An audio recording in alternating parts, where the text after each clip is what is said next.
Right then, welcome back. And today, a question. A question, have you ever wondered whether the wet tyres are faster than the stock tyres? No? Yes, I have. Many times, often wondered, seeing as stock tyres are very good on wet roads, what benefit a wet tyring game will give you. So, to save you all the trouble, I have spent a few hours mucking about on several different motorcycles, which we'll run through now. So first up, the 2019 KTM 690 Smc R, very snappy, just jumps off the tip of your tongue. It's a single cylinder bike. We've also got the 2019 Ducati Monster 1200S, which is a V-twin. Then we've got the 2019 MV Agusta Brutale 800RR, which is a triple. You can see what I'm doing here, can't you? Then we've got the 2017 Suzuki Gsxr 600, very snazzy wheels, sir. Very nice indeed. That's an inline four. And then last, but not least, we've got the 2019 Aprilia RSV4 Factory 1100. Try saying that after you've had a bottle of whiskey. And that is a V4. Now, I'm under no illusions that I fully expect the wet tyres to be faster than stock tyres. And spoiler alert, they are. So, yeah, that's basically it. So we'll end it there. Thanks for watching. Really appreciate it. Fingers crossed, I'll see you next time. Yeah, I'm joking. No, right.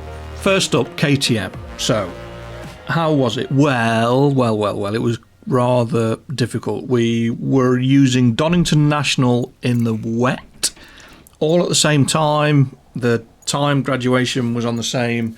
I didn't want to run loads of laps because the track would dry out, blah blah blah, but basically wet track, no rain, and we see how we got on. We threw a setup in and it was slippy. Like, it was really really slippy. There were, excuse me, there were lots of using the rewind button. There was lots of, I've not quite done that corner right, I've not quite done this corner right. There was lots of getting used to the KTM's rather soft and spongy suspension, but it had to be soft to warm the tyres through because that's how obviously the bike works. And the hardest bit of the whole lot was this last chicane on the national circuit, back down into the start-finish straight. Goddard's, they're calling it. So Goddard chicane, the stock tyres had no grip whatsoever on the curbs. So I stuck with it. We did maybe half a dozen laps on some bikes, not that many on others. Just if it felt like a good lap, it felt like a good lap. And we ended up on a 112.706 for the KTM. Now, the leaderboards are the judge of what is fast and what is not, and what is hot and what is not. The bike felt okay. So when I look at the leaderboards, we were 12th in the wet on stock tyres. Very, very, very interesting. So we went and stuck the slicks on because when you run a wet track, the slicks become wet. So we went and stuck the slicks on, and the difference wasn't massive. Now, Donington National, loads of fast corners, loads of elevation change, couple of big braking zones, plenty of acceleration zones, so a bike with more power is going to go quicker. But the difference, well, not quite 7/10 of a second, which surprised me. The bike was more controllable, surprise surprise, and you could brake a lot harder, but the tyres weren't getting as warm, so you've got to run a softer setup because obviously the tyre's stronger, etc, etc. So different group, it moves it upper class, but it was still inside the top 50, 48th, which I'll take. So just for shits and giggles, I decided to put the stock tyres back on and then went back to Donington and had a look at the leaderboards, and I thought, I wonder how far up those leaderboards I can get. And the answer was 5th. So that's stock tyres on that bike, on that setup, and he went 5th fastest, which I don't think is too bad for a KTM single. The setup works all right. I mean, the setup was at the start of the video if you want to use it, and it's all good. So yeah, 0.7 of a second. I'll make a note of that somewhere, and we'll do a comparison at the end. Next up then was the Monster 1200S. Now, this was a whole different ball game on stock tyres. It's got so much torque, so much twist, that the stock rear tyre was just getting absolutely destroyed. It did not enjoy it at all, despite being a naked and everything else, and moving the weight balance forward and just trying to offset the amount of torque this thing had, and it just did not care. That rear tyre would have been absolutely steaming when it came into the pits, but it did a 109.437, so a fair chunk quicker than the KTM, which you would expect.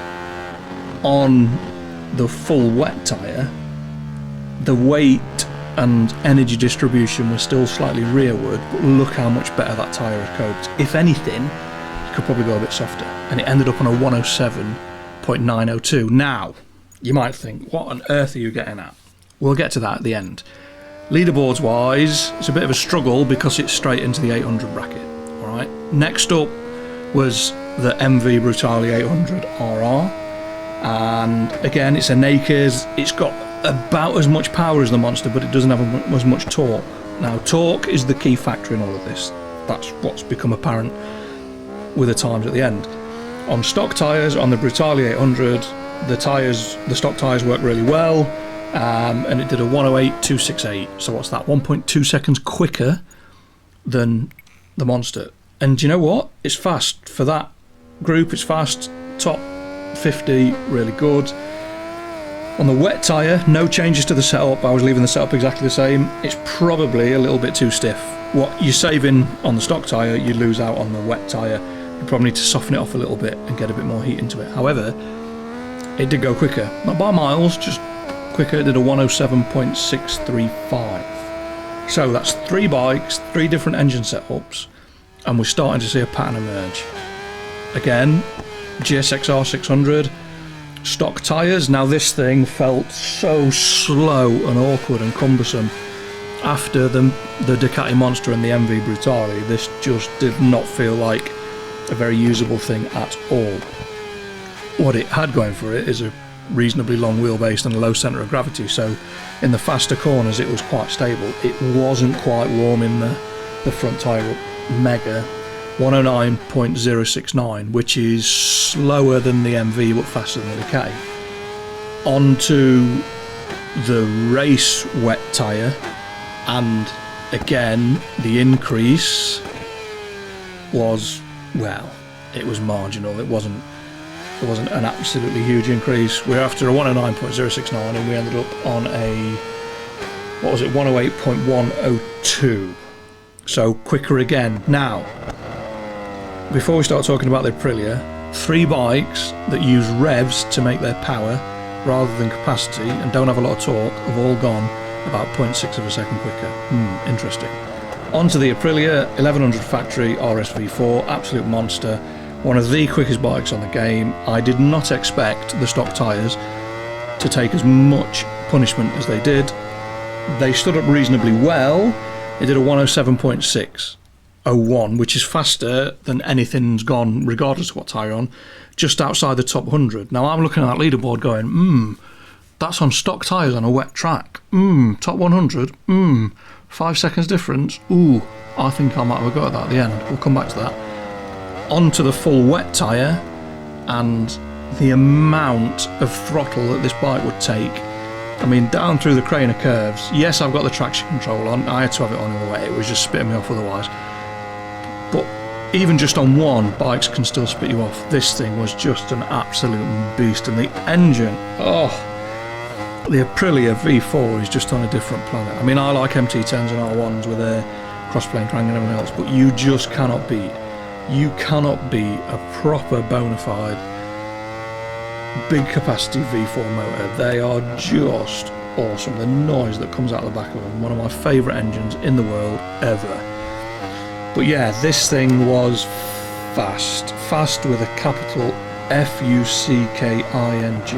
It was properly quick.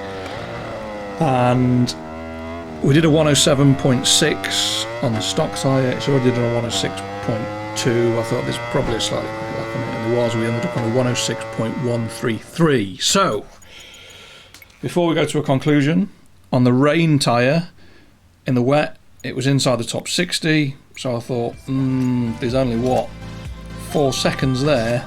I think that's on. I'm going to give it a go on the slicks, and ended up 11th. Yeah, the jump wasn't quite as big as I thought. I was maybe getting a bit cocky. But anyway, there are the final results. KTM, Brutale and Gsxr all have one thing in common. They don't make a massive amount of torque. And the difference between the stock and the wet tyre is about 0.6 of a second, give or take a few hundredths. The bikes with more torque, they're about 1.5 seconds. And I don't know what I'm trying to prove. I just thought I'd give it a go and see what the difference was and see what came out the back of it. I chose as many different engine layouts as I could without going mad, and then you have it. If you're on something revvy and fast and it doesn't have a lot of torque, don't stick wet tyres on, waste of time. Stick with the stocks. They'll warm up faster, they'll be more consistent, you won't have to put as much energy through them, and they'll do you right. If you're on something with a massive amount of torque, a load of power, use the wets because they're a stronger, stiffer tyre and you'll go faster. And that's it. Any questions? No? Good. Right, time for a tea break. Thanks for watching. Thanks for commenting and subscribing. I really appreciate it, and fingers crossed I will see you next time. Take care, stay safe, peace.